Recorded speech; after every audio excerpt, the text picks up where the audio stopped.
So I want to thank the organization for inviting me today. I feel very honored and so impressed with such a great turnout. So I hope that I can give you some information today, or at least give something to think about for some of you, and then some of you who may actually be on dialysis. I'm hoping that after this presentation period, perhaps you can talk to your friends and give them your perspective. Just a little bit about my background. So I've been out of my training for about 11 years. I trained at Stanford in nephrology, and then I was fortunate to have a mentor in peritoneal dialysis when I was training, and then I was able to step into his shoes when he moved on to become the director of peritoneal dialysis at Santa Clara Valley Medical Center, which is one of the training hospitals for Stanford Division of Nephrology. So I also get to teach the fellows and the residents. And when I joined, we had about 25, actually 22 peritoneal dialysis patients, and over the years we've been able to grow the program, so now we're up to 55. So we're very happy about that, and I think that a lot of the programs in the area are thinking about expanding and are expanding, so I think it's a really good time to talk about home dialysis and peritoneal dialysis. So I just want to begin by talking about dialysis in general, or kidney replacement therapy. And one way to think about it is that there's more than one kind of therapy. There's, when you think about kidney replacement, that's when your kidneys no longer work. You have several choices. You have, of course, in-center hemo. There's also home hemodialysis, kidney transplant, which is the most, it's the best treatment in terms of outcome and survival and also quality of life. There's conservative care, which some people, especially older people, have chosen. And then there's peritoneal dialysis. In terms of the types of home dialysis, because we really like to qualify dialysis in terms of home and in-center. I think that's a better way to think about it. There are four different main kinds of home dialysis. There's peritoneal dialysis, which is a needle-free treatment, and I'll talk a little bit more about it. There's also daily home hemodialysis that is short, 2 to 3 hours, 5 to 6 times a week, and you can either get a small hemodialysis machine like you'd see in the center, or there's even a smaller one about this big that you can use at home. There's nocturnal home hemodialysis, which is nightly. It's about 8 hours, 5 to 6 days a week, and this treatment tends to be most like transplant as all the dialysis sessions go. And then there's standard home hemo. So there's a lot of things you can do at home, but in terms of the one that's different, in terms of not having needles, etc., peritoneal dialysis is the only one. And I'm not going to talk about home hemodialysis, but I do urge you to read about it, because I think they're excellent treatments as well. So one thing I want to start out by saying in terms of dialysis modality, as of today, there's been no study that shows that any one dialysis is better than another for all patients. And so the point there is that everybody's different, and everybody has different goals. Everybody has a different body. So we are very fortunate to have different kinds of dialysis available to us, and I think that's really important to realize, is that you have a menu of dialysis treatments, and everyone should look at their options. The other thing to realize is when you choose a dialysis treatment, because you can choose, it should really be a decision between the patient and their caregiver, and also the family if they're involved. I don't believe that physicians should dictate to the patients, and hopefully most of the physicians these days are no longer paternalistic, but it really should be a decision, because it's the patient's life, it's your life if you're a patient. And the other thing to realize when you're choosing modality of dialysis is that most patients these days are going to change several modalities throughout their lifetime. I was talking to somebody in the audience today, and they've already had 2 transplants. They've been on in-center hemo, they've been on peritoneal and home hemo. So a lot of patients will go through many different treatments in their life. So this is not meant to be comprehensive, and you can find this online, but this is some pros and cons of different home treatments, and you can find this at homedialysis.org. And what I'm just trying to show you is that all different kinds of dialysis have different qualities. For instance, more normal diet, so peritoneal dialysis, home hemodialysis, rather than in-center. You're not around sick people, fewer ups and downs. And basically what I'm trying to show you is that the home hemodialysis has all of these positives as compared to the in-center hemo. So there's a lot of benefits to your quality of life. Also, there are some negative things that I don't want to say it's the panacea for all. So with all of these home hemo and peritoneal, you do need storage space. You do need to have sometimes a partner, sometimes not. You need some training and you need to do it most every day. So there are pluses and minuses, but if you go to this website, you will see a lot of information about how to choose a treatment for you or your loved one, okay? So I just want you to think in your mind, what do you already know about home dialysis or peritoneal dialysis, and what do you think about it? Because at the end of the talk, I'm going to just go through some misconceptions about peritoneal. And I do that because I think many people of a certain genre and certain age have an idea of peritoneal dialysis the way it was practiced maybe 10 years ago or 20 years ago, but there have been a lot of advances, and now the peritoneal dialysis has very good outcomes. So the first thing I want you to think about is who can do peritoneal dialysis. So it's a home therapy, and do you think everybody can do it? Do you think that there are some patients who can't do it?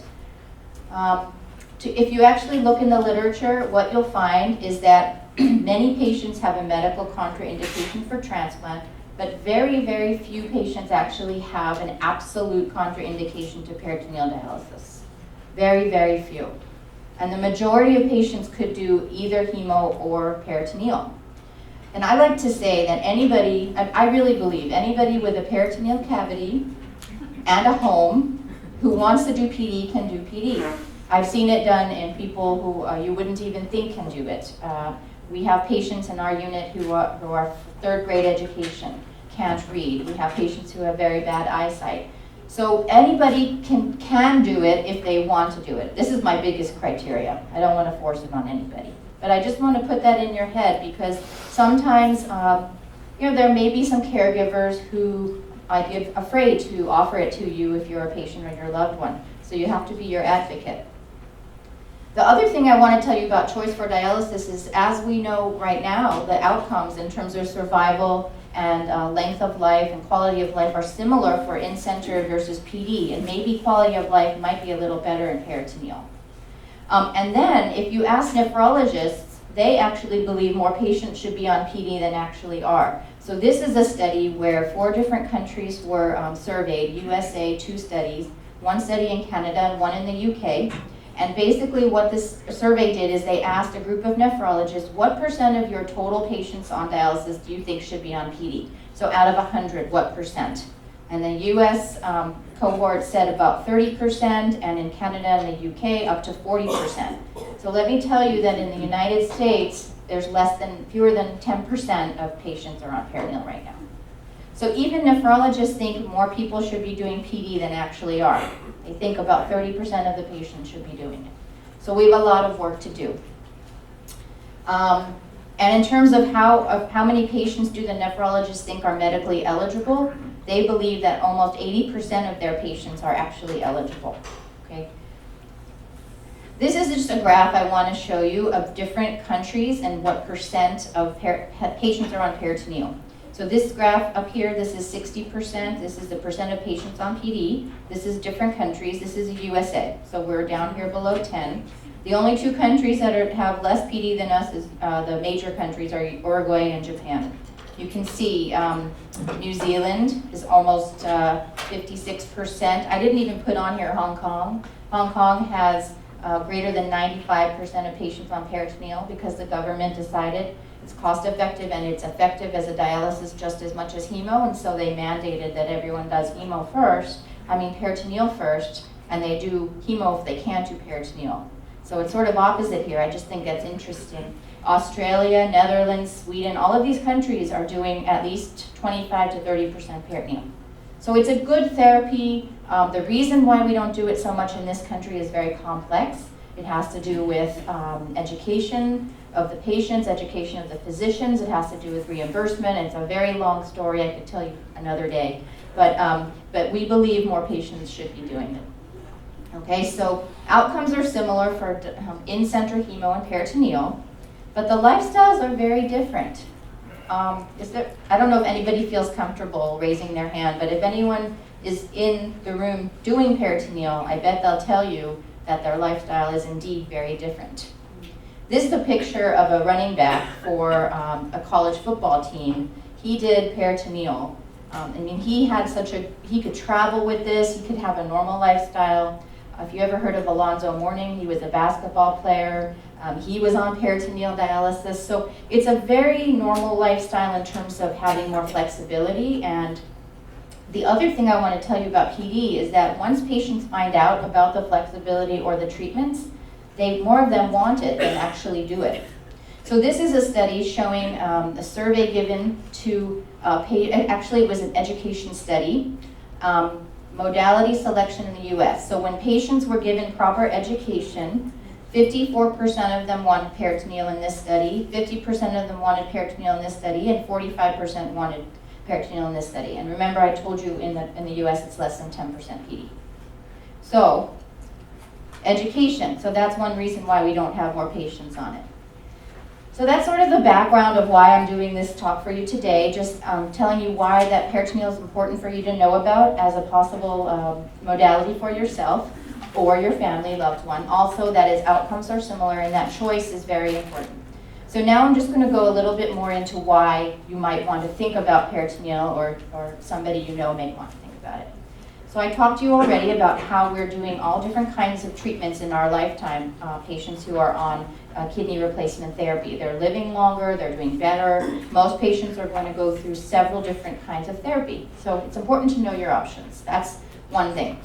Second thing is that transplant waiting time in this area, I think you may know, is more than 8 years, and the patients are living longer. So it's really important to think about how are you as a patient or your loved one, how are you going to live those years? So that's really important. Not even how long you're going to live, but how are you going to live? When I ask my patients what are their goals, they don't tell me I want to live 8.7 years. No, they tell me I want to feel better. I do want to live longer, but I want to live better. I want to have quality of life and lifestyle. So just think in your mind, what does living better mean to you? And I think this is where the benefit of the home therapies come in. These are some other things that people talk about when they want to talk about what do they want from their dialysis treatment. Lifestyle, pain-free, living longer, feel better. Maybe you want to keep on urinating. You want to be healthy enough to get a transplant.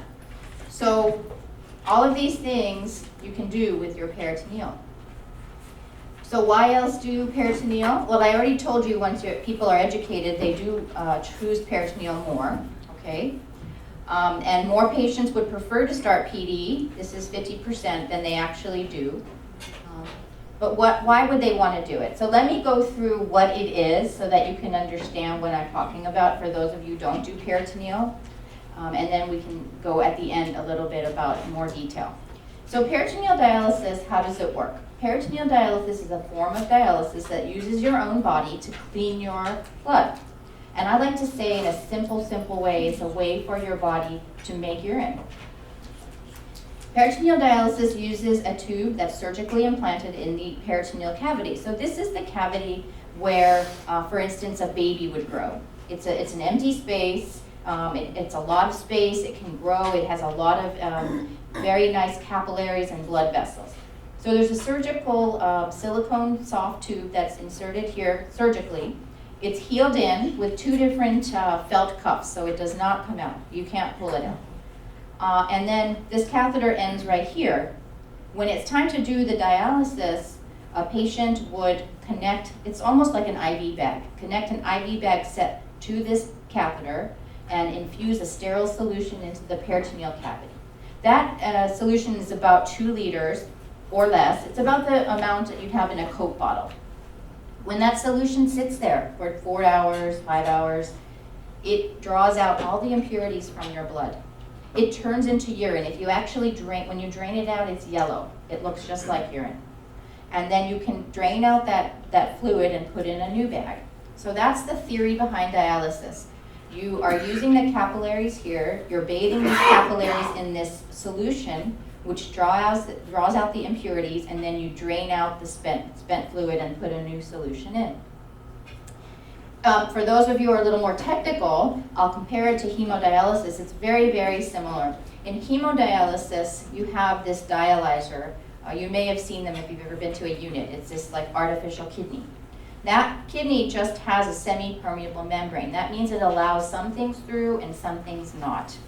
So in hemodialysis, we take the blood, this is your fistula, a blood tube. We take the blood and we put it next to this filter, and this is the dialysate, and we allow things like urea, creatinine, to get out of the blood into your dialysate down the concentration gradient. So what that means is basically diffusion is when you have a lot of things in the blood and you have nothing in this solution. All these things want to go to the place that there aren't so many of. It's kind of like you want to get away from the crowd and go to the empty space. So that's how it works in hemodialysis. Peritoneal dialysis is the same thing.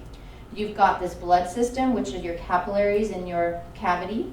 You've got this semi-permeable membrane, which is remarkably and miraculously your own lining of your stomach. It's a kidney dialysis machine. And then the PD fluid. And so it's the same thing. Toxins get out of the crowd. They want to get into the place where there are no toxins in this PD fluid, and then you can drain them out. So the concept is very similar, and it's just that you have this beautiful membrane in your body already. So I think that's just wonderful. This is a picture of the catheter. It's soft, it's like rubber. You didn't bring one, did you, by any chance? Okay, so it's very, very soft, and it's, as you can see, it just lays down in here at the lower part of the organs. This is an empty space, and then you've got this part that connects to your tube. And this is a picture of the peritoneal membrane so you understand a little bit more about what's going on. So you've got your peritoneal capillaries that are right next to this peritoneal membrane, and then the dialysis fluid. So all that these toxins have to do is just kind of go out of the blood and into this fluid, and then you can be drained away. So the actual way you do the treatment is we have these, if you do it by hand, you have these bags that are connected. You connect the bag, you drain out. It takes about 10 to 15 minutes, maybe 20. It shouldn't take longer. And then when you're done draining, you put in the new fluid, and that should take 10 minutes, 15 minutes. So the whole time that you're draining, you drain out the old one, put in the new one. It's called an exchange, and that should last about 30, 40 minutes. You can do this at variable times in the day if you're doing manual peritoneal dialysis. Usually we start out 4 times a day, so the way my patients would do it would be breakfast, lunch, dinner, and bedtime, but that can be variable. So if you happen to be, you could take your kids to school, you do one at 6 a.m., and let's say if you pick them up at 12, you could do the second exchange at 11. So it's variable. Now, if you have this manual system and you don't want to do all those exchanges during the day, you can actually have a machine that does it for you. Ed Morgan with Baxter has brought an example of the machine. It's over there in the corner. You can look at it later. It's basically a machine that's the size of a microwave.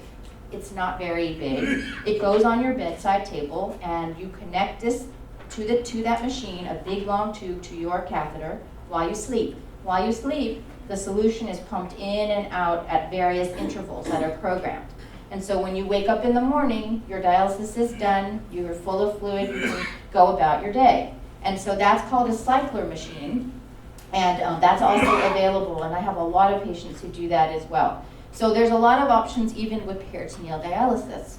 When you do that kind of dialysis, I will show you later, it doesn't take as much time, but it also has some other things to be involved. So doing dialysis with peritoneal is very much pain-free. You don't even feel it. This is a girl who's doing her dialysis right now. She's draining out. You read a book. Like I said, it takes about 20, 30 minutes. And then you disconnect and you're done. This is a picture of the bags. So they look like IV bags. They're clear. All that's in them are some electrolytes and some sugar solution. That's it. There's no artificial, products or anything. So that's all that's in them. And here's a little graph of how peritoneal would go. So if you're doing the cycler machine, you would connect here at nighttime. The cycler would fill you up, drain you, fill, drain, fill, drain, fill, drain, and then fill, and this is your daytime. Sometimes patients have to do one exchange in the day or none. This is a manual dialysis. You would fill at nighttime, leave it in. You don't have to wake up at night to do the dialysis. You just leave it in. And then in the morning you drain, fill, and then drain however many times in the day. So it's quite simple. For peritoneal patients, they only really need to come to the clinic about once a month, sometimes twice a month. You do need to do monthly labs at the lab. We need to check your electrolytes. Clinic visit once a month, more often if you need it. Let's say you need more medication, your blood pressure's high. Or if you need to come or if you want to come. And actually the patients are very much in control of ordering their supplies. They talk directly with the vendor. They're in control of deciding how much solution I need today or what kind of solution. So it's a really empowering treatment. It's a treatment where you are taught how to take your own blood pressure, how to interpret that blood pressure, how to say, I have some swelling today. I think I need to do this different kind of solution. So it's very rewarding.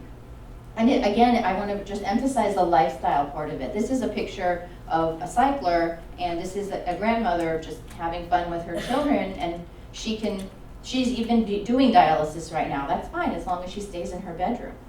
So she doesn't have to go to the center and sit there. And then this cycler machine is portable. And also the manual bags I showed you, they're portable.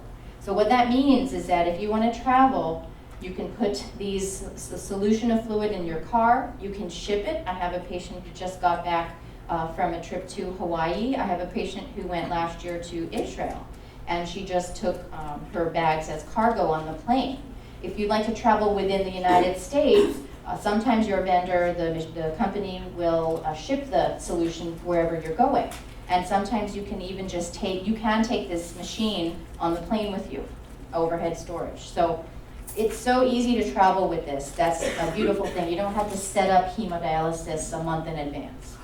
So travel, flexibility of schedule is very nice with the peritoneal dialysis. Another thing that's really good about the way you do it is you're in charge. So if you're off a couple hours, and that's okay. I'll give you an example. You have a wedding on Saturday night at 8 o'clock, okay? If you were on in-center hemo and your session was from 6 p.m. to 9 p.m., it would be really hard to change that, and you'd have to figure something out. Or you might have to go to hemo a day early and then skip 3 days instead of 2. With peritoneal, it's no problem. You can move your dialysis back a couple hours. You could even bring it if you had somewhere clean to do the dialysis, okay? So there's a lot of things that are nice about the lifestyle. So I'm going to just stop with the technical stuff now, and I'll end with just a little bit of information about peritoneal dialysis and just about some misconceptions that people may have about dialysis in peritoneal. So the first thing that I hear often is, oh, peritoneal dialysis is every day. Who'd want to do that? If I go to the center, it's just 3 times a week, right? I mean, it makes sense. Why would you want to think about, well, here's the thing. If you were actually doing full dose of peritoneal, how much time does it actually take? So let's look at that. If you do peritoneal dialysis, if you're doing the manual exchanges, I said it's about 40 minutes per day, per exchange, and you did it 4 times a day. Well, that would be a total of about 18 hours and a half, roughly, weekly, okay? If you did the cycler, you have about 30 minutes set up at night, 30 minutes disconnect in the morning, maybe not, 1 daytime exchange.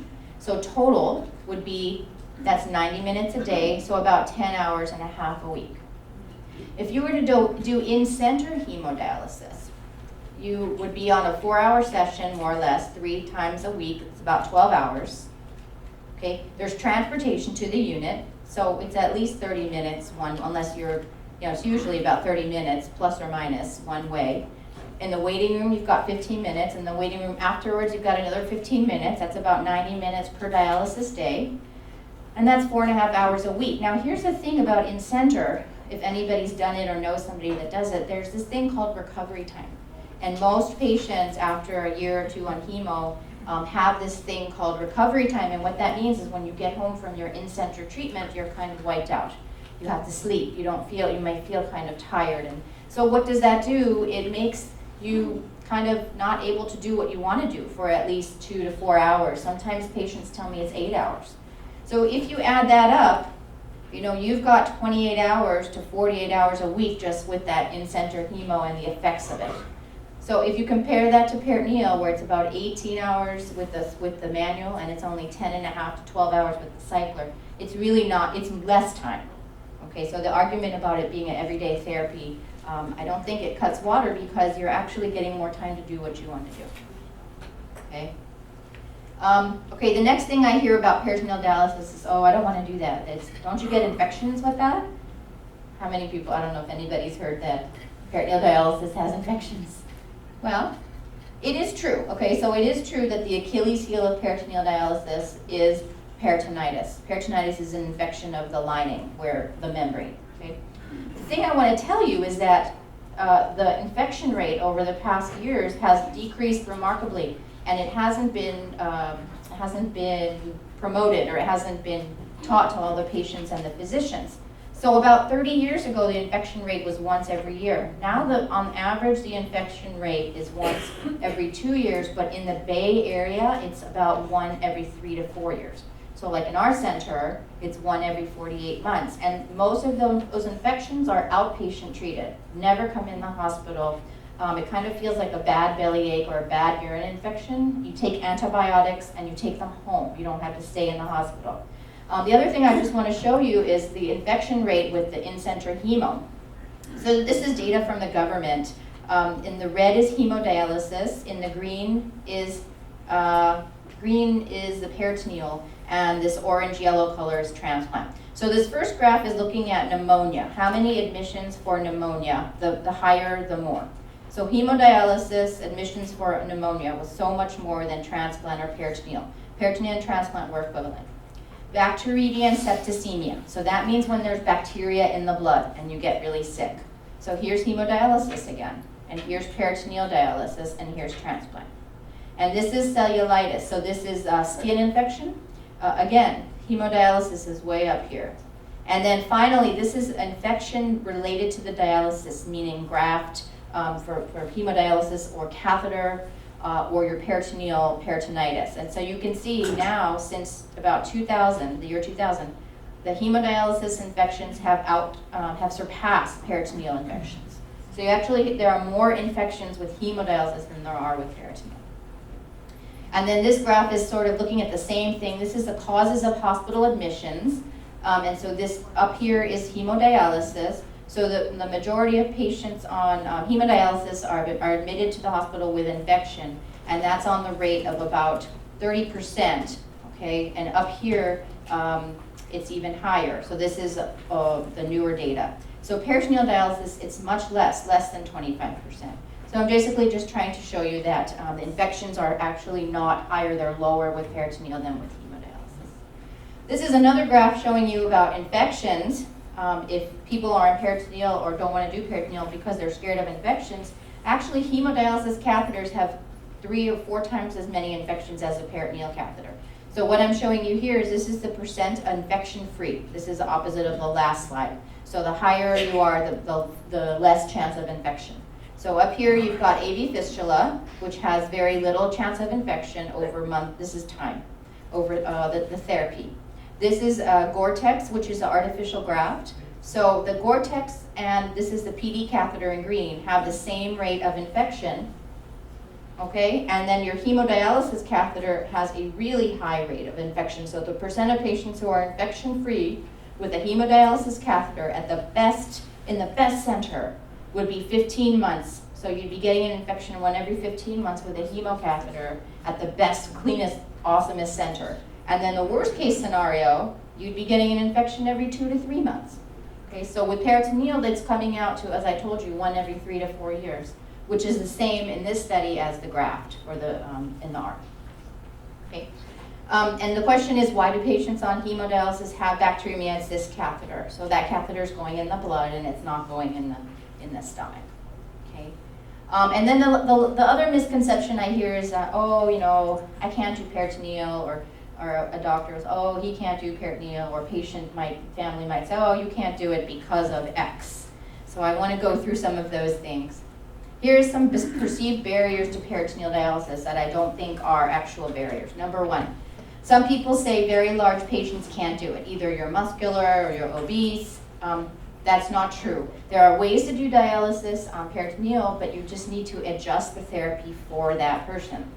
Also, I've heard, oh, lack of intelligence. You won't be able to learn it. It's so hard.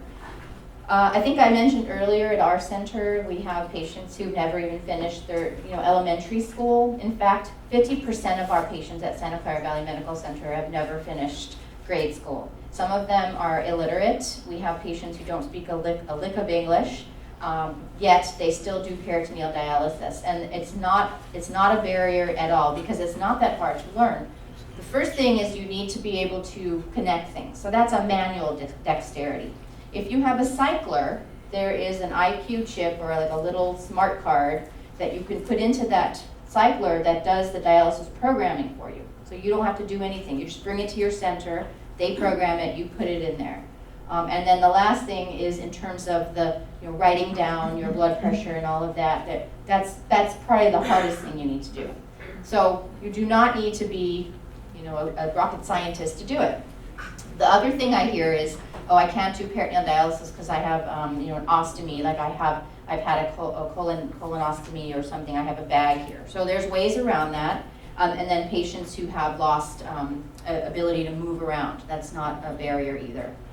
Okay, so patients who are obese can still do peritoneal dialysis. They can have their catheter up here. This is a picture of the catheter. I don't think I've shown it to you yet. You can see it's not very long. This is where it's coming out of the skin. It's actually just poking right through the skin, and the skin is right up against that catheter, so there's no hole or anything. There's no leak. There shouldn't be a leak. And you can have this catheter placed even up here. So here's a picture of that catheter up here if you don't like it down in the belly. Okay, so this woman likes to put it down in her bra. This is just not something that you do every day, but I just wanted to show you that there are ways to do dialysis in peritoneal, even in patients who can't do anything for themselves. So this is a 32-year-old woman who had Downs, and she her caregiver said they wanted her to do dialysis. She couldn't do in-center. She'd scream and kick. And so they put this catheter in her peritoneum, and then they kind of wrapped it around her back, and so now they can do the dialysis. So there's a lot of ways to do the dialysis. And so this is a patient who had many, many children, and her stomach is very lax, but she can still do the peritoneal dialysis. This is a 97-year-old man. He has no family. He's doing PD because he has a visiting nurse coming to help him connect. In this country, what we do a lot, we don't have payment for visiting nurses, but what I do see a lot is family members coming to connect the patient at nighttime or disconnect in the morning. So if you have an elderly family member, somebody's not mobile, you can have a family member or a friend be the person to connect you at night and disconnect you in the morning. So there's a lot of ways around it. And so I just wanted to show you. And then I wanted to tell you that peritoneal is such a gentle therapy that it's actually the choice for young children and infants. And I met somebody earlier today who said he was a pediatric patient and he had peritoneal. And the reason it's so gentle is because it's every day and it's very slow. So in hemodialysis in the center, you're doing a very, very strong treatment in a short period of time. You're trying to remove all this toxin, all this fluid in 3 to 4 hours. And then that's why you feel tired afterwards. With peritoneal dialysis, you're not moving the fluid out, you're not moving your toxins out so quickly, but it's slow and it's gentle. So you don't get these peaks and valleys. And that's why it's a gentle therapy. So it's actually a very good therapy for patients with heart failure who can't tolerate highs and lows in their blood pressure and their fluid status. It's a good therapy for people who've had stroke, who also can't have their, so a lot of people can do peritoneal. And the other thing I hear is, oh, I can't do that for too long. I don't think it'll last. Actually, looking at the studies of peritoneal dialysis, the 5-year technique survival, so this means what % of patients who started this therapy, peritoneal dialysis, are still doing it after 5 years. And so you can see it's above 50%. So you can do this therapy for a long time if it's done right. And so I wanted to show you that. So just to summarize what I've talked about, and then I'll be happy to answer questions. It's important to have choice for your dialysis treatment or your family if you are looking at choices for dialysis. The overall outcomes for survival are the same for center dialysis and peritoneal dialysis. We're gathering data about home hemo, but we don't have enough data yet. The lifestyles are very, very different.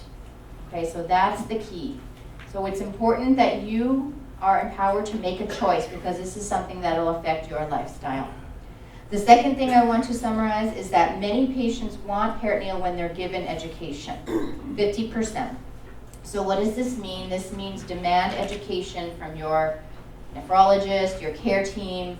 You deserve the education, and you're probably in a center, hopefully, that offers dialysis education. Go to those education sessions, ask the questions. This is the best forum. I love this Bay Area Association of Kidney Patients. Ask your friends and colleagues here, learn about your choices. And then the last thing to remember is that dialysis in this current day and age is going to be multimodality. So I don't think in our area, Bay Area, we'll have one person on one modality for very long. Because of transplant waiting times, etc., we might have to do all kinds of therapies. So it's important to know about all of them. So I'm going to end here, and I'm going to entertain some questions. Doctor, before you read the question, can you repeat the question for us, please? Sure. He asked me to repeat the question, so I will. So the gentleman asked, what about patients who've had many surgeries in their abdomen and they have scarring? So there is a surgical procedure that's called laparoscopy, and that's how we can put peritoneal dialysis catheters in those patients. And what that is the surgeon uses a very small camera through something that's like no bigger than, it's long but no bigger than this, a long tube camera in the abdomen, and then he can see when he or she is putting in the catheter, if there's scarring, he can cut it away. And it's a beautiful way to put in the peritoneal dialysis catheters because they can also fix hernias if they see them there, or if there's any low-hanging tissue that's going to get in the way of it, they can correct that at the same time. So it's called laparoscopic surgical placement of peritoneal dialysis catheters. It's the same, the laparoscopic procedure is the same way most people are having gallbladder surgery and appendix surgery these days through that small tube. Okay, so I didn't go into a lot of detail. The question is that the electrolyte solution has sugar, and what about patients who are diabetic? So let me back up a little bit and just tell you that the sugar in the solution is there to draw out water, okay, water from the blood. And so you do have to take that into consideration if you're a diabetic. So the key is that you might need to use more insulin. You definitely need to adjust your sugars while you're starting the therapy. The actual medical data literature shows that patients have no worse, they're actually the same or better hemoglobin A1C with peritoneal as compared to in-center. Now part of that could be that the patients who do peritoneal are on top of it and they're checking their sugars, but I can tell you like in our center as well, where again we have some indigent patients, our hemoglobin A1Cs are better in our peritoneal patients. There is another kind of solution that's a starch solution that's available for patients if they want to avoid that sugar solution during a long day. So there are other solutions. Unfortunately in the US we don't have the amino acid solution, but in the rest of the world there's an amino acid solution that doesn't have any sugar that's available too. Oh, right, sorry, Faith has reminded me that there's sugar in the hemodialysis solution as well, about 100 grams per deciliter. Okay, so the question is somebody who's had a stroke and they're on a blood thinner. What would be the best therapy? So I'm not trying to avoid your question, but I do think the best therapy would be the one that's best for that patient and their lifestyle. But there are benefits of the peritoneal in that situation. Number one would be avoidance of needles, so you don't have any risk of bleeding. Number two would be avoiding those high and low blood pressures. So hemodialysis in the center tends to remove a lot of fluid in a short amount of time. A patient starts with a blood pressure here and they end with a blood pressure here. So somebody with a stroke, that might be too big of a drop for them during that period of time. The other thing is if they have high blood pressure, if the hemodialysis patient's blood pressure goes up between sessions, it might get so high it puts them at risk of bleeding in the head. So there's some benefits there of the peritoneal over the other one. But again, I think you'd have to take all of those things into consideration. Good, great question. So first question was about swimming. I have a patient that came to me last summer, water polo coach of Boston College. He used to be the coach at Stanford water polo. His two kids do water. He just loves water polo. And he came to me from Boston with this hemodialysis catheter, and he was so upset because he couldn't continue swimming. That's all he does. There's no problem with swimming, in my opinion, on peritoneal dialysis, as long as you're not swimming in a hot tub or somewhere where there's stagnant water. The catheter is sufficiently sealed, and it has two barriers that prevent fluid from getting inside. And what we do with our patients is we actually give them these little, they're like little bags with stickies around them, just to put around that catheter, just to be extra careful. But I have several patients who swim, and so that's what they do. They just keep extra care of that catheter. And I have a patient who went to Hawaii last week, like I mentioned, and she was swimming every day. So saltwater, chlorinated pools are okay, but no hot tubs because of the risk of infection. So swimming is no problem at all. Your second question about the amino acids. So that's a little bit tricky. In this country, that peritoneal dialysis solution is considered a drug. Hemodialysis solution is considered a device. So they're under two different branches of the government. The peritoneal dialysis solution's under the FDA. And if you read the papers, you know the FDA is very, very strict. So a number of things happen, but the FDA has not approved the amino acid solution, I don't think for any particular good reason. And so whether you can bring it in, you can bring it in. I don't know the logistics of that. Until this past 2 months ago, we actually had a pharmacy in California that was making this amino acid solution for us, and we were using it. But then Medicare said that they weren't going to pay for it anymore because it wasn't approved. So I guess if somebody wants to pay for it, they can use it, but that's the situation right now. I don't know if that'll change. It would be nice. And then your last question was about disadvantages? Yeah, for example, you said mentioned bloating, or I saw that on the slides, or what are some of the things that... Okay, so what are so bloating, the question is what are the disadvantages of peritoneal? So bloating is a question I get a lot. Am I gonna feel so big? So the answer is probably not. The solution amount is about 2 liters. I don't know if you've ever heard of cirrhosis of the liver or seen cirrhosis of the liver, but those patients get, they get bellies kind of big. They are containing 30, 25, 30 liters of fluid. Okay, so we're talking about 2 liters. You might go up like an inch in your belt size, not more than that. You will not feel it, you'll get used to it. There was a study done, it was a blinded study where patients were PD patients were given fluid in 3 different volumes.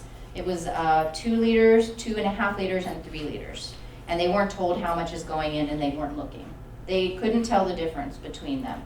So after the first couple weeks, you might feel tight the first few weeks, but after the first couple weeks, most patients don't feel bloated or horrible.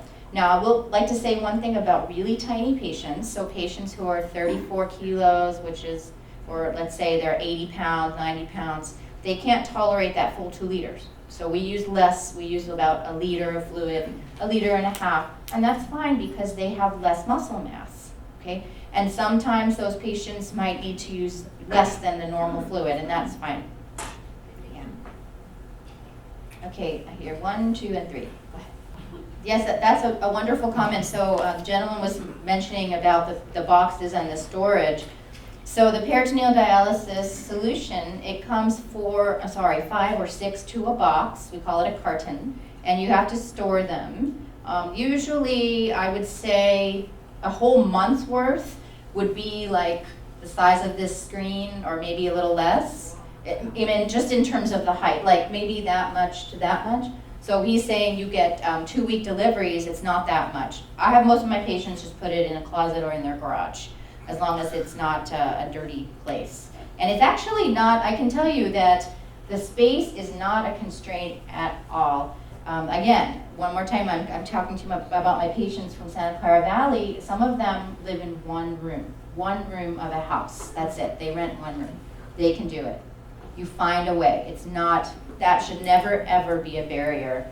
You'll always find a way to store the solution. So it's not that big of a deal. But the point is a good point, which is you can do 2-week deliveries, and actually you are in charge as a patient of scheduling those deliveries. So you can ask for that.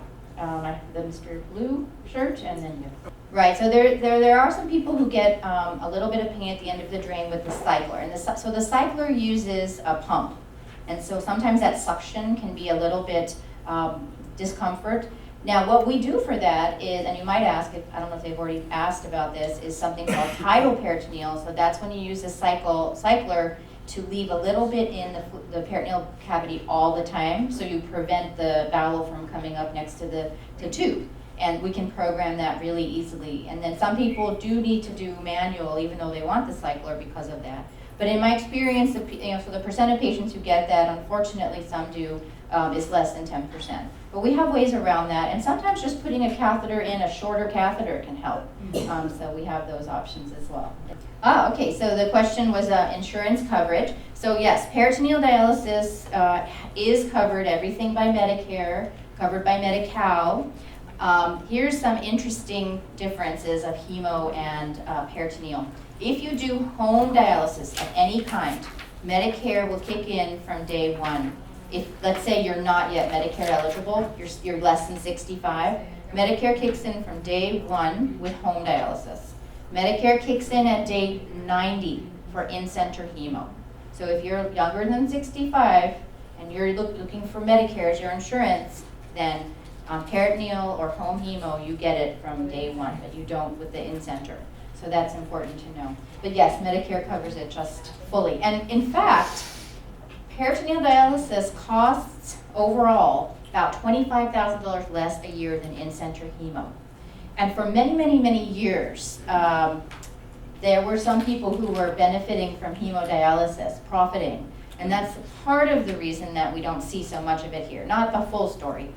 The government got wise in 2011, and they changed the way they reimburse the centers, not only the doctors, but more of the centers, the dialysis centers. Now it favors home dialysis. So the government does believe that it's a very good therapy, and it actually is more efficient cost-wise. And that's why I think you see it around the world as well. You know, it's just a more cost-effective thing.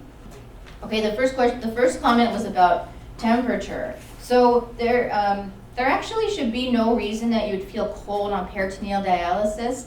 The cycler on top of it, and I encourage you to go look at that, has a warmer on the top tray that warms the solution. If you're doing manual, in my unit and most units, I think, we give our patients, it's actually a heating pad.